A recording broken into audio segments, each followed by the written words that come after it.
everybody, and welcome again to our Garden Shop Garden Guru workshops for Fridays. A warm welcome to you all, and at least outside it's also it seems to be a bit warmer at the moment, so we are all very grateful for that. Welcome. For those of you who don't know me, I'm Sue. I'm the Garden Guru here at Garden Shop, and we've been conducting these workshops for over a year. And it's been a pleasure to do that, I think, for me, definitely. And it's always great to see all of you on these workshops. Just for those people that are new, please make sure that your microphone and video is paused so that we don't interfere with our workshop. So today we are chatting about taking the cut, and this will be a workshop on general pruning for your garden, when to prune, what to prune, and how to prune. And without further delay, I'm going to switch to our PowerPoint presentation. Again, Kay has done a lovely job for us, and as always, it looks fantastic. And you can remember, you can always find all these workshops on our website, gardenshop.co.za, if you've by any chance missed a workshop, or you would want to sort of revise on something that we've done previously. So let's get to our slideshow here. That's if the computer wants to participate with me. At least we don't have better touch wood, the power supplier blocking us today, and it seems everything has been going quite well for a week. So let's hold thumbs that will continue to happen. So as I say, today we're talking about taking the cut, and it's an online workshop on how to prune, what to prune, and when to prune. Now, gardeners often spend a lot of time on pruning their trees and their shrubs and everything else in order to control the size and the shape, but pruning can do more than just dictating the shape and stature of shrubs. And I suppose it depends on how you are inspired, how you are going to prune your shrubs. That gentleman there on the left-hand side, sorry, right-hand side, he looks quite pleased with his pruning that he's done there. So why do we prune things? One aim of maintenance pruning is to protect your woody plants from pests and diseases, because these things can gain entry into the plant through dead wood, through broken branches, through wounds caused by branches that are rubbing together. And by thoughtfully cutting back things, tips, branches, limbs, and stems, you can encourage new growth in the plants, and then you'll have abundant flowers and fruits as well, and you will not be spreading diseases between your plants. So in actual fact, pruning is like cosmetic surgery for plants. We prune plants in order to make them look younger, and we prolong their life expectancy. And most plants really do have to be pruned from time to time. And I think people are often very, very scared to cut, but you shouldn't actually be, because, as I say, it rejuvenates the plant. Like, for instance, lavender that gets cut frequently, like once a year, if that's cut back, then you can easily prolong the lifespan of a lavender bush, which would naturally be sort of between 5 and 7 years to even up to 15 years. So pruning really is necessary. But why do we prune? We want to remove old wood, we want to encourage new growth, we also want to shape our plants, and we want to encourage flowers and fruit to grow on the new growth as such. Now, the benefits of maintenance pruning is faster healing, You get less disease, you save time and energy, you can control the direction in which the plant is growing, you'll get healthier plants, and you will get stronger branches on your plants. Now, like a cosmetic surgeon has to keep his or her tools clean, the scalpels, the knives, in order to prevent infection from one patient to another, you must also make sure that you sterilize your equipment before you start pruning. This will prevent harmful germs, funguses, and other diseases spreading from one plant to another plant. You must also make sure that the blade of the equipment is sharp and so that you can make like really clean cuts and not sort of jagged edges on the plant when you are cutting. Now, there's several ways in which you can sterilize your tools. You can just wipe it with like a disinfectant little cloth. If it's a small thing, you can wash it off. I like to use the method where I put a bit of jig or something into a bucket, and then I just dunk my tools in it and then dry it afterwards. So you can even use a spray bottle, and I'm sure we've got loads and loads of disinfectant nowadays hanging around the house, so we don't have to go looking for something to sterilize your tools with. So what do you need when you want to start pruning? Well, foremostly, and I think that's one item that no gardener can go without, and that's a pair of secateurs. If you invest in a good pair of secateurs, it can really last you a lifetime if you look after it. If you keep the blade sharp, but as I say, I don't think I ever even go out in the garden without a pair of secateurs. In fact, I think I've got several pairs of secateurs. I even keep a pair of secateurs in my car in case of emergency. You never know what you can use it for. Oh, and I've got one for cutting chicken too. It makes a great poultry shear. That's a separate one that I keep in the kitchen, by the way. Okay, the next thing you need is your head shears, and that's a flat blade shear that you get and that you use for shaping topiary, for hedges, etc., etc. Then you also get your lopper, which is for more sort of thicker branches, without sort of straining your tools too much, because it's also very important that you use the right tool for the right job. Don't you use your small little secateur to try and cut one thick branch. You're going to like chip the blade, and you know, you might even break it. So use a lopper for that. For thicker branches, loppers, we also get loppers with sort of extendable handles, even ones that you put on a pole and you pull it with a rope.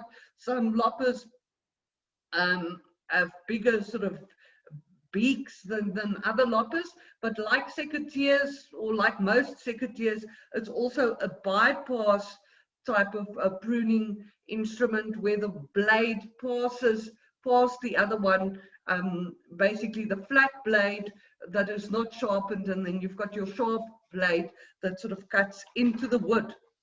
Now, if the branch is still too thick, then you might want to use a pruning saw. Pruning saws also very handy. You get some pruning saws that you can sort of fold up, but usually a pruning saw would have sort of a thinner sort of a point and sort of going wider towards the handle, in order to be able to get into sort of sharp corners and things like that. And then last of all, if the branch is still too thick, then you might have to use a bow saw, and that is the old equivalent of say a chainsaw. I mean, in the old days in the forests and things, they had massive bow saws that was pulled by sometimes 6 or 7 people at a time to cut off big trees. So your bow saw usually has a blade that's easily removable, so once the blade gets blunt or chipped, then you can just remove it and replace it.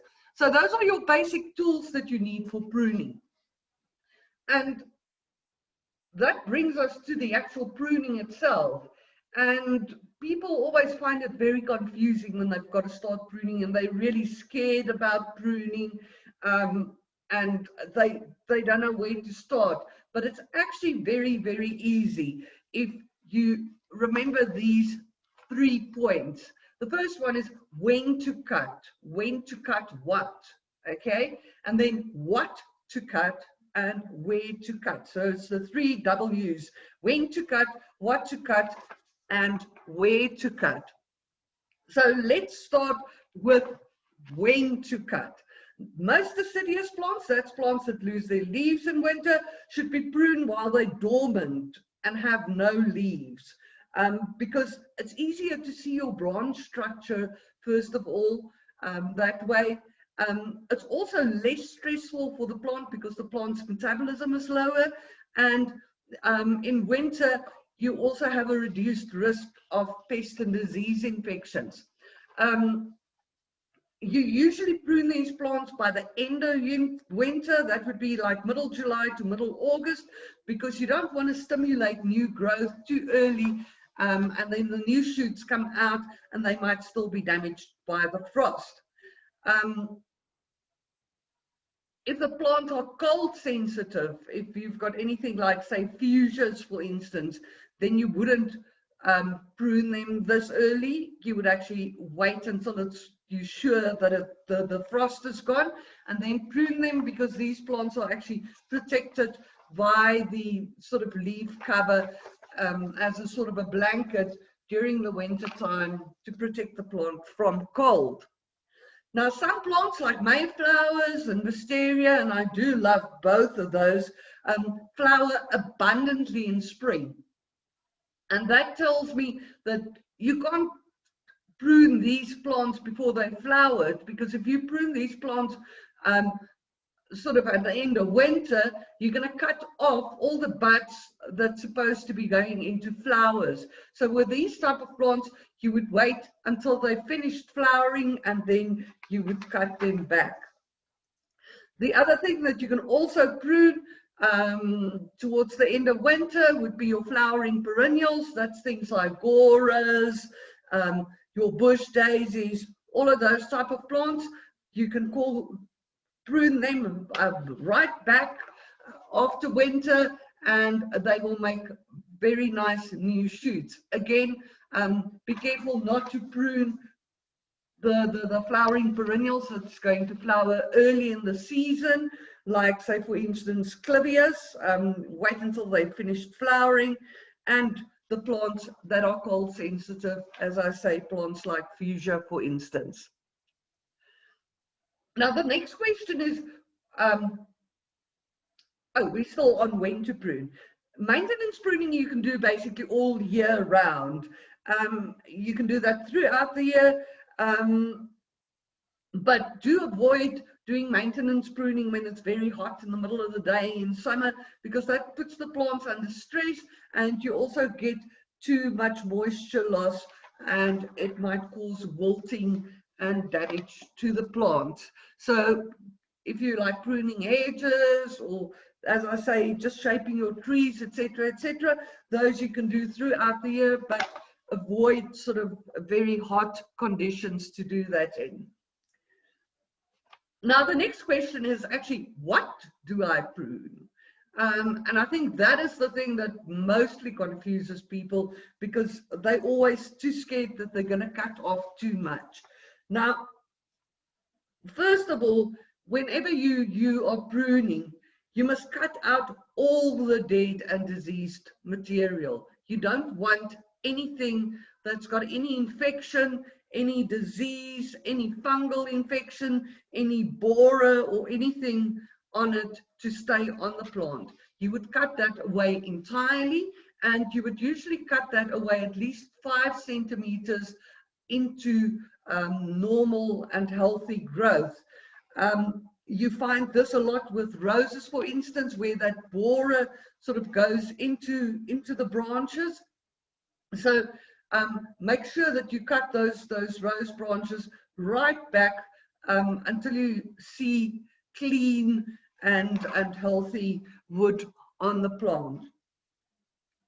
The other thing that you need to prune is you need to cut out branches that are too close together, because these branches rub against each other and they sort of make wounds on the stem, and that is where the diseases and insects and things would then enter the plant. You always keep the healthiest branches, the newest branches. The old wood is struggling and having difficulty with distributing nutrients, etc., where the younger branches would have more energy and more growth in them. So remove the old branches and keep the newer ones instead. Now, if you've got an entire branch that's dead, cut it out completely, and cut it out flush against the adjacent branch, and do not leave unnecessary dead wood or unnecessary wood on the plant. You often get where people, especially when they're cutting trees, then they leave like a piece of stump on the tree. That is just disaster basically waiting to happen. If you are cutting trees, you'll see there's what we call the branch ridge or the branch collar, and you would just cut just before that branch collar or the branch ridge of the plant. Now, you also need to thin out crowded stems, because again, those branches rub against each other, especially when it's windy, and by cutting out these crowded stems, you can encourage new and fresh growth. Some plants have a lot of stems at the base of the plant, and it's very important that you thin out these branches, because you need to allow light to get to the bottom of the plant where the leaves can develop and photosynthesize and basically make food for the plant. Again, always keep the newer, healthier branches and cut out the old woody ones. But I think we have been through that one as well. Shrubs and plants are also pruned to make sure that they maintain their shape, like hedging or topiary. Pruning shrubs and hedges and topiary helps the plant to maintain their shape, encourages healthy growth at the bottom of the plant. Remember, if sort of shaped plants are pruned regularly, you will get denser growth and you will maintain that shape far better than pruning it every so now and then. So for things like topiary, hedging, etc., it's important to actually do maintenance pruning, I would say in summer at least once a month for most plants, depending on how fast they grow.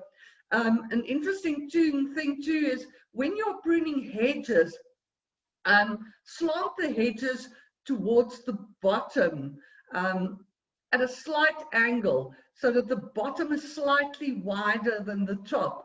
That way sunlight can penetrate to the bottom of your hedge, making it a nice uniform square plant. Flowering perennials and herbaceous shrubs like lavender, gora, or geranthum, that's bush daisies, salvias, those things are usually cut down after winter to prevent woody growth and to encourage new growth in spring to grow. Now, where do we cut?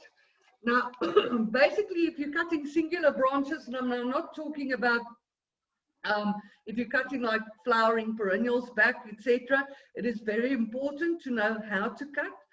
Make sure that your tools are always sharp. Make sure that your tools are clean. Now, when you cut a singular branch, you would cut it at a 45-degree angle, just above the node. Don't cut into the node and don't cut too far above the node, because that piece of stem would just die off, and that can then cause disease in the plant. Also, make sure that the highest point of the 45-degree angle faces towards the bud, because that would stimulate the plant to direct water and nutrients in the direction of the plant, instead of a top little piece there that has nothing to do. So make sure that you do clean cuts do it at a 45-degree angle just above the node of the plant. When you remove big branches, as I've said, cut them flush and clean next to adjacent stems. Don't leave pieces of branch like that top picture there on the left-hand side with a piece of branch sticking out. And look how the branch has been damaged. It's been teared off. The branch was probably quite heavy and they cut it from the top and then it sort of started tearing off. If that happens, you need to cut that piece back right to the collar of the plant. If you've got flowering perennials such as Gora, lavender, things like that, you would cut it back at least 2/3 at the end of winter, and then you would do maintenance pruning in terms of cleaning out old flowers, deadheading, and that type of thing once the plant starts flowering again. So I've made sort of a few groups of plants to also help you to sort of identify what you must cut how. And the first lot that I've got here is basically light pruning. And these are evergreen shrubs and deciduous trees and certain deciduous shrubs that need very little pruning. They might be slow growers, first of all, or for the most part, you actually want to leave them to their own devices in their natural shape. They do not send out big, vigorous shoots. As I say, mostly they slower growing. So with these plants, you would just remove diseased and damaged branches or crossing shoots, or shoots that are growing into unwanted directions. Those you can also prune out. These plants, if they flower, they usually flower on the previous year's growth, so you don't want to cut too much of it away. Now, our next group is our early flowering shrubs, and this group of shrubs or flowers, they flower early in spring, and they produce flowers on strong stems that was developed during the last season. Examples of this is Mayflower, and also your flowering fruit trees like your flowering quinces, your flowering peaches, your flowering cherries, of which we don't see too many nowadays. I remember in the old days they had those flowering peaches which are actually grafted sometimes in 3-4 colors, and you would have one tree with all these lovely double flowers in spring. So those are the ones that go into group 2, and that you would cut quite vigorously after it's flowered. Now our next group, group 3, is shrubs which shoot from the base. These shrubs flower on the previous year's growth, and they send up large amounts of new growth every year from the ground level down on the plant, and they flower on 1-year-old wood, and older wood is mostly entirely removed to make way for new shoots. Now, Banksia roses, for instance, is an example of such a shrub, and it's also actually a semi-climber. Just remember, again, Banksias is going to flower early in the season, so you're going to do your severe cutting once the plant has flowered, because it's not going to flower again during the rest of the summer. Now, the next group, group 4, is your summer flowering shrubs. Now, shrubs in this group flower from mid to late summer on the previous year's growth, and an example of shrubs like this would be hydrangeas, for instance. And you can see there, the hydrangeas after winter, they cut back quite severely in order to then make those new shoots from the last year's shoots in order to bear fresh flowers. Now, group 5 is deciduous shrubs that flower in early spring, and I'm thinking here especially of Prunus nigra, or the flowering prunus, beautiful early flowering shrub. I remember my mother had one with beautiful purple leaves, and the buds or the flowers, the first flowers on this shrub miraculously always appeared, the first flowers appeared on my birthday, which was in early August.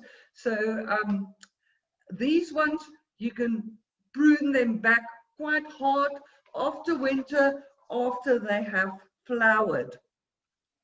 Now, group 6 is your summer or autumn flowering shrubs, and yeah, I'm thinking of things like Bougainvillea silverfolia.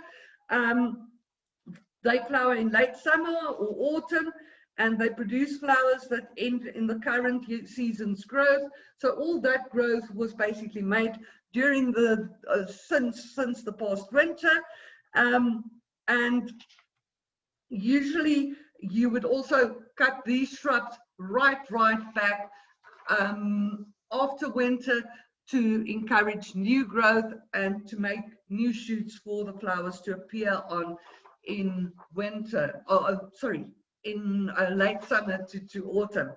Now our next group, group 7, is pruning for stems and foliage, and yeah, I'm thinking of abelias and durantas. If those plants are cut back slightly after winter, then it produces nice golden foliage, and it's very important for these shrubs then to make new foliage. So it is quite advisable that you can actually sort of cut them down to a low framework. Often these plants are also shaped, so you would maintain the shape of that plant. Now, group 8 is our early flowering evergreen shrubs, and yeah, I'm thinking particularly of camellia azaleas.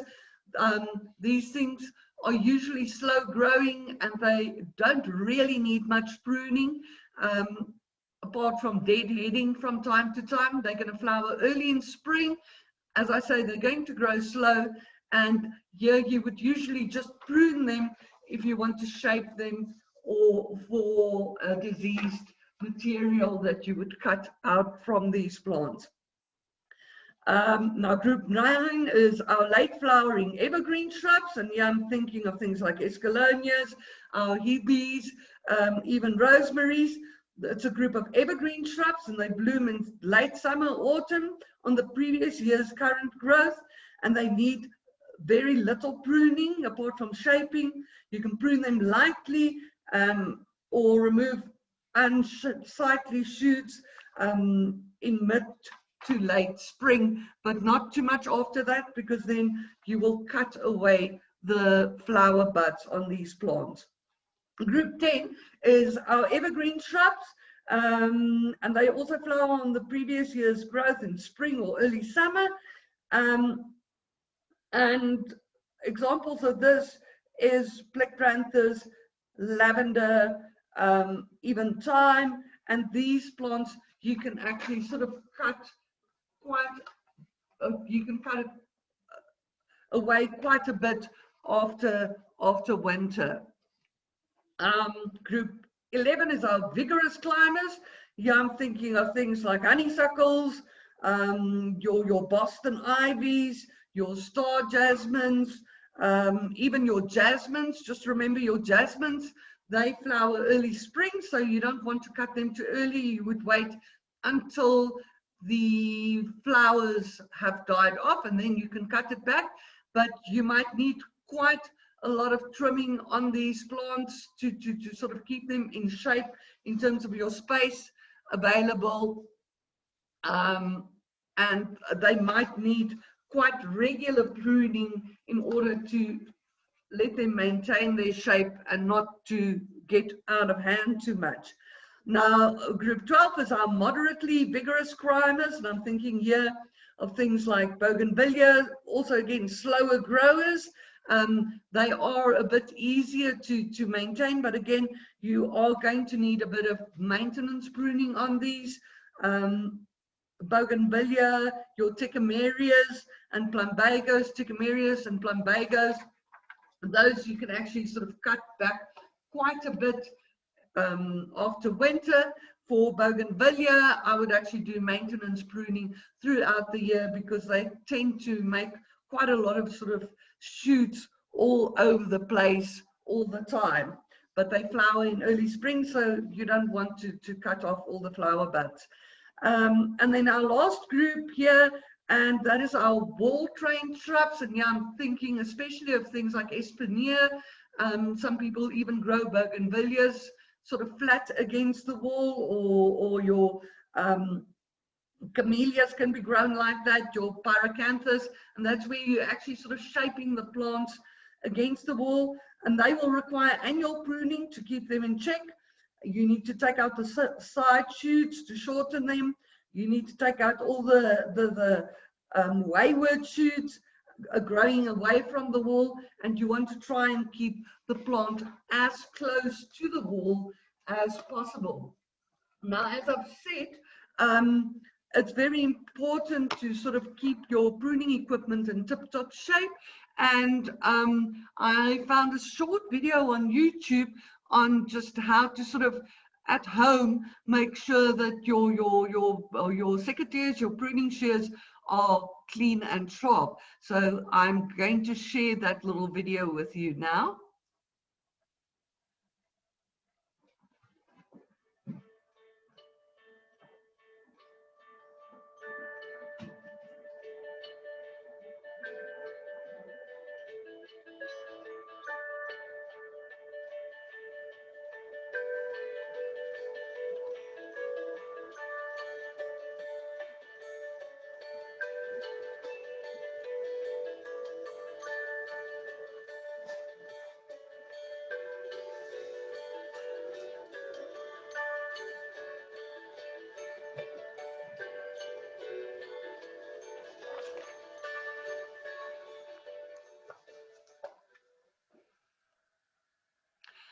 Well, that was just a short video on how to sort of maintain and clean your secateurs at home.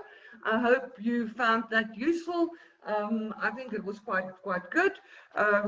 It's like quite easy and quick. By the way, if you do need to sharpen tools, several of the lawnmower places, like I think Mr. Greenfingers, they do sharpen your tools for you. So if you've got heavy duty tools that needs to be sharpened or needs to have some maintenance done on them, those would be the guys that you can go to sharpen up your tools. So shape your garden and your mind. Pruning your plants probably can provide you with the best show of leaves, fruits and flowers and form. So it's useful to know which plants to cut back and when. And please don't be scared of cutting. For me, pruning is really like meditation. I really actually love it. And I sort of, each plant that I'm cutting, I'm actually talking to the plant and saying, oh, okay, what must I take out? What must I leave? And how must I go about this? The right cuts at the right time will keep your plants productive and looking absolutely great.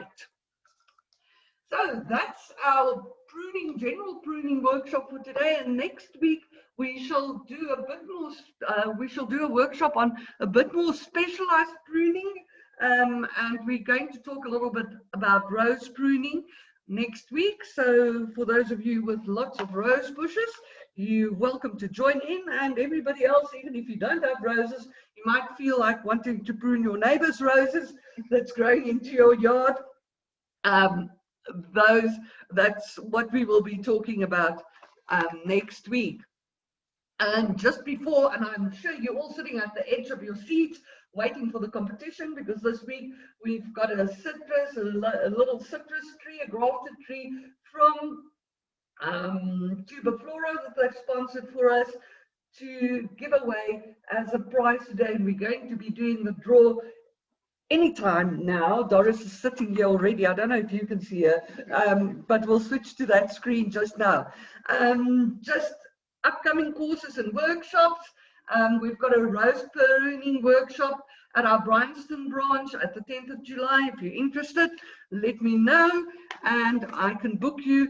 Remember, all our courses and workshops that we do on site, we can only accommodate 20 people at a time so that we can stick to all the COVID protocol, etc., etc.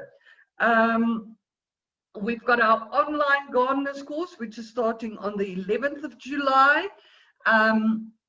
We've got fruit tree pruning and care workshop at Bryanston on the 24th of July, and that's going to be great fun.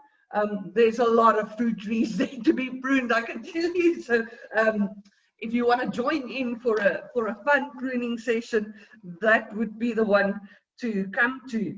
And then we've got our gardener's course at Bryanston starting on the 25th of August, and then our gardener's course at our Parktown branch, where we are busy preparing a facility that is suitable to comply with COVID regulations.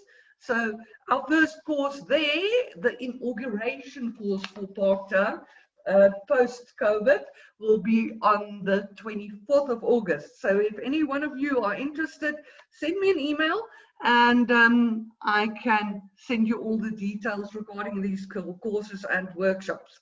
So as I promised, it's competition time, and let's just get our lovely lady Doris here in sight. What happened to you, Doris? There you are. Are you here? Are you there? Okay, fantastic. And we've got our basket as usual. And the question last week was, what vitamin deficiency causes scurvy? Remember, we spoke about plants that change the course of history. And I got all your entries in, and Doris is going to do the draw. Who is the lucky person to win the citrus tree? And our lucky winner today is Dinah Tatley. Congratulations, Dinah. You are the winner of our competition today, and I will be in contact with you to make sure we can get your prize to you. But don't despair. Again, if you haven't sort of won today, or you haven't won previously, Lasher sponsored us a lovely pruning hamper for this week's competition. And all you have to do is you need to answer the question, obviously, and send it to me, subi@gardenshop.co.za, and you will be going into the draw for next week to win our Lasher hamper. Lasher is really good tools, isn't it, Doris?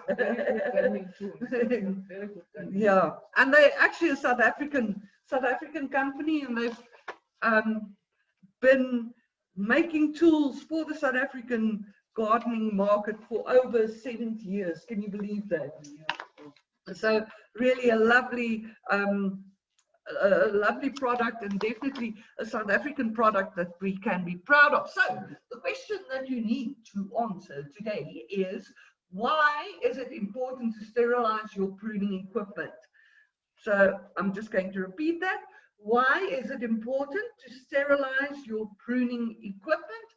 Send your answer to me, subi@gardenshop.co.za, and I will put you into the basket there for the draw, not you, your email, into the basket for the draw next week. And you're not allowed to sort of phone Doris. I keep all those things with me all the time, so she has no idea who's who in that basket once she walks up here. So thank you very much for joining us again today. As I say, next week we're talking about rose pruning, and that should be fun, I'm sure. And then just for a last laugh, the dad saying to his son, there's a big difference, my son, between hard pruning and wanton vandalism. Shame, and you can see that young little guy, he really wrecked that poor tree where he's standing at. So that's all from me, Sue, from Garden Shop, and Doris here with me. And thank you, Kay, for presenting our PowerPoint for us. If you've got any questions or anything other than wanting to send in the answer for the competition, which you can also send into my email, subi@gardenshop.co.za. You can also give me a ring if I'm in the office. Doris will put you through, or she will take a message and I will call you back, 011 465 6485. And then do remember, we've got our garden gurus, all qualified horticulturists, at our stores, our various stores, At Broadacres, we've got Salomzi. At Parktown, we've got Godfrey. And at Bryanston, we've got Sibuyile. And they are always there to answer your questions. So if you want to pop into the store and get them to assist you, they will be more than happy to do so. That's all from me for today. Thank you very much. Have a warmish weekend, and I shall see you all next week. Right. Thank you. Thank you, Sue.